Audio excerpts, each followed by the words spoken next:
محترم ناظرین السلام علیکم۔ ایک صحابی کو رسول اللہ صلی اللہ علیہ وآلہ وسلم کی دعوت کا اشتیاق ہوا۔ انہوں نے اپنی بیوی سے کہا کہ میں رسول خدا کو اپنے گھر دعوت دینا چاہتا ہوں، یہ ہمارے لیے ایک سعادت ہے۔ بیوی نے کہا جی ضرور، آپ ان کو ضرور دعوت دیجیے۔ صحابی نے چھری اٹھائی اور ایک بھیڑ ذبح کی۔ بیوی کھانا پکانے میں مصروف ہو گئی اور صحابی حضرت محمد صلی اللہ علیہ وآلہ وسلم کو لینے کے لیے مسجد نبوی کی طرف چل پڑے۔ صحابی کے دو چھوٹے چھوٹے بیٹے تھے۔ ایک بیٹے نے باپ کو بھیڑ ذبح کرتے ہوئے دیکھا تھا۔ بڑے بیٹے نے چھوٹے بھائی سے کہا کاش تو ہوتا تو دیکھتا کہ ابو نے بھیڑ کیسے ذبح کی ہے۔ کیا میں تجھے بتاؤں کہ ابو نے کیسے بھیڑ کو ذبح کیا تھا؟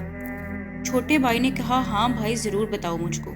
بڑے بھائی نے چھری اٹھائی اور چھوٹے بھائی کی گردن پر چلا دی اور اس کی گردن کاٹ ڈالی اور اس کو ذبح کر دیا۔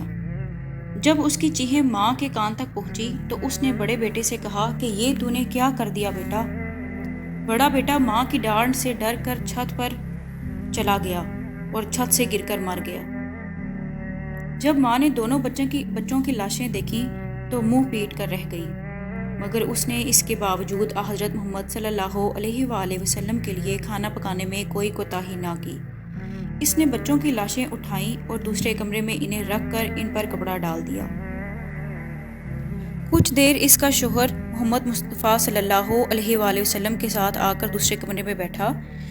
بیوی نے شوہر کو دوسرے کمرے میں بلا کر سارا ماجرا سنایا اور صحابی سے کہا کہ دل پر قابو رکھیے گا اور نبی کریم صلی اللہ علیہ وآلہ وسلم کی دعوت میں کوئی بھی خلل پیش نہ آنے دیجیے گا۔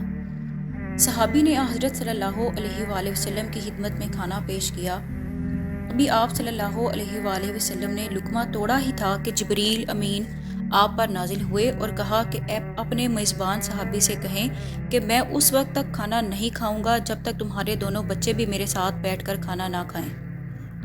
نبی اکرم صلی اللہ علیہ وآلہ وسلم نے میزبان صحابی سے کہا اپنے دونوں بیٹوں کو بھی یہاں بلا لو، وہ بھی ہمارے ساتھ مل کر بیٹھ کر کھانا کھائیں۔ میزبان نے کہا یا رسول اللہ صلی اللہ علیہ وآلہ وسلم، دونوں بچے ہیں اور وہ کھیلنے کودنے کے لیے باہر گئے ہوئے ہیں، وہ پتہ نہیں کب واپس آئیں گے، آپ بسم اللہ کیجئے اور کھانا کھانا شروع کیجئے۔ نبی اکرم صلی اللہ علیہ وآلہ وسلم نے فرمایا یہ ناممکن ہے کیونکہ یہ اللہ کا حکم ہے۔ میزبان صحابی نے کہا یا رسول اللہ میرے بیٹے تو مر چکے ہیں۔ رسول اللہ صلی اللہ علیہ وآلہ وسلم نے فرمایا ان کے جنازے یہاں لے آؤ۔ صحابی اٹھے اور دونوں بیٹوں کے جنازے نبی پاک صلی اللہ علیہ وآلہ وسلم کے پاس لے آئے۔ نبی اکرم صلی اللہ علیہ وآلہ وسلم نے ان کے لیے دعا پڑھی اور خدا سے ان کی زندگی کی درخواست کی، اور خدا تعالیٰ نے اپنے محبوب محمد مصطفیٰ صلی اللہ علیہ وآلہ وسلم کی دعا کو قبول کیا اور بچوں کو زندہ کر دیا۔ سبحان اللہ۔ اور انہوں نے نبی اکرم صلی اللہ علیہ وآلہ وسلم اور اپنے والد محترم کے ساتھ بیٹھ کر مل کر کھانا کھایا۔ بعض علماء نے حضور صلی اللہ علیہ وآلہ وسلم کی معجزات کی تعداد 4000 بتائی ہے۔ ان میں سے کچھ معجزات غزوات کے دوران بھی روح پذیر ہوئے ہیں۔ مثلاً جنگ کے دوران اگر کسی مسلمان کا کوئی عضو کٹ جاتا تو وہ آپ صلی اللہ علیہ وآلہ وسلم کے پاس آتا اور اس کا وہ عضو کٹے ہوئے جسم کے ساتھ لگاتے اور اپنا لعاب دہن لگاتے تو وہ فوراً جڑ جاتا تھا۔ سبحان اللہ۔ اور وہاں زخم کا نام و نشان بھی نہیں رہتا تھا۔ غزوہ بدر کے دوران معاذ بن جبل نے ابو جہل سے جنگ کی۔ ابو جہل نے معاذ بن جبل کے پاؤں پر تلوار ماری جس سے ان کا پاؤں کٹ کر رہ گیا۔ صحابہ اکرام انہیں میدان جنگ سے اٹھا کر حضرت محمد صلی اللہ علیہ وآلہ وسلم کے پاس لے آئے۔ اس وقت وہ درد سے کراہ رہے تھے اور وہ بے حال تھے۔ حضرت صلی اللہ علیہ وآلہ وسلم نے ان کا جھولتا ہوا پاؤں کا حصہ دوسرے پاؤں کے ساتھ ملایا اور اپنے لعاب دہن سے ان کا پاؤں جوڑ دیا۔ سبحان اللہ۔ ایک اور جگہ میں آتا ہے کہ جنگ خیبر کے دوران قلعوں کو فتح کرنا مسلمانوں کے لیے چیلنج بن چکا تھا۔ مسلمان جب بھی حملہ کرتے تو یہودی سخت مقابلہ کرتے اور اسلامی لشکر ناکام ہو کر واپس لوٹ آتا۔ ایک قلعہ کے پہلوان کا نام مرحب تھا۔ وہ بڑا ہی طاقتور پہلوان تھا۔ جب وہ مسلمانوں کے مقابلے پر آتا تو مسلمان اس کے آگے مقابلہ نہ کر پاتے اور نہ ہی اس کے سامنے ٹھہر پاتے تھے۔ رسول اللہ صلی اللہ علیہ وآلہ وسلم نے یہ حالت دیکھ کر اعلان فرمایا کل میں اس کو علم دوں گا جو اللہ اور اس کے رسول کا محب ہوگا اور جو جم کر مقابلہ کرے گا بھاگنے والا نہ ہوگا، اللہ اس کے ہاتھوں پر مدد کرنے والا ہوگا۔ صبح نازل ہوئی تو حضرت محمد صلی اللہ علیہ وآلہ وسلم نے حضرت علی کا پوچھا کہ علی کہاں ہے؟ صحابہ نے کہا ان کی آنکھوں میں درد ہے اس لیے وہ آج آرام کر رہے ہیں۔ حضرت محمد صلی اللہ علیہ وآلہ وسلم کے کہنے پر ان کو آپ صلی اللہ علیہ وآلہ وسلم کے پاس لایا گیا۔ حضرت محمد صلی اللہ علیہ وآلہ وسلم نے تھوڑا سا لعاب دہن اپنی انگلی پر لگا کر ان کی آنکھوں پر لگا دیا تو وہ فوراً ٹھیک ہو گئے، سبحان اللہ، اور یہودیوں سے جنگ کرنے کے لیے اٹھ کھڑے ہوئے۔ اور سبحان اللہ، آپ نے یعنی حضرت علی نے جنگ کا نقشہ ہی بدل کر رکھ دیا، یہودی لشکر کو تہس نہس کر کے رکھ دیا اور ان کے قلعے کے مضبوط دروازے کو اکھیڑ ڈالا اور ان کے قلعہ پر قبضہ کر ڈالا۔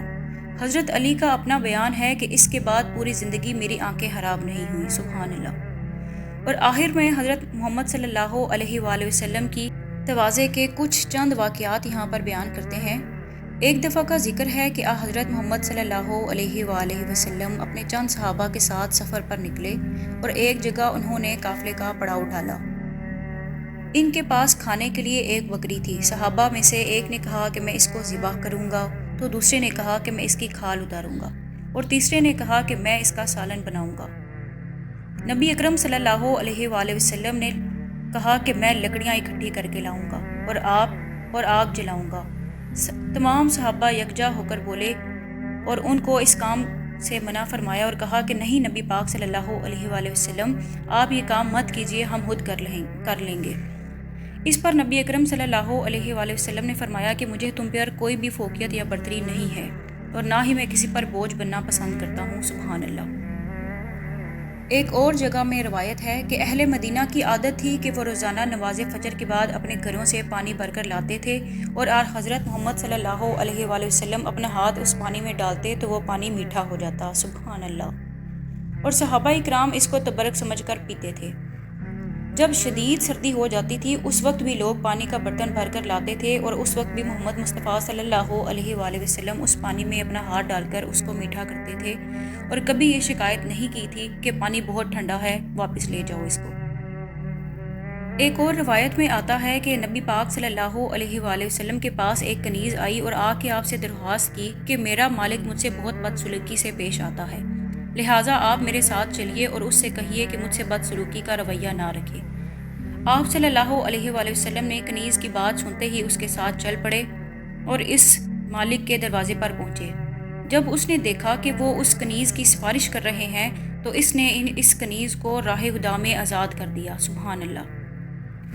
امید کرتی ہوں کہ آپ کو آج کی ویڈیو بہت اچھی لگی ہوگی۔ اگر اچھی لگی ہے تو کائنڈلی میرے چینل کو سبسکرائب ضرور کیجیے گا اور مزید اس طرح کی ویڈیوز دیکھنے کے لیے ہمارے چینل کے ساتھ جڑے رہیے گا اور محمد مصطفیٰ صلی اللہ علیہ وآلہ وسلم پر درود و سلام بھیجتے رہیے۔ شکریہ۔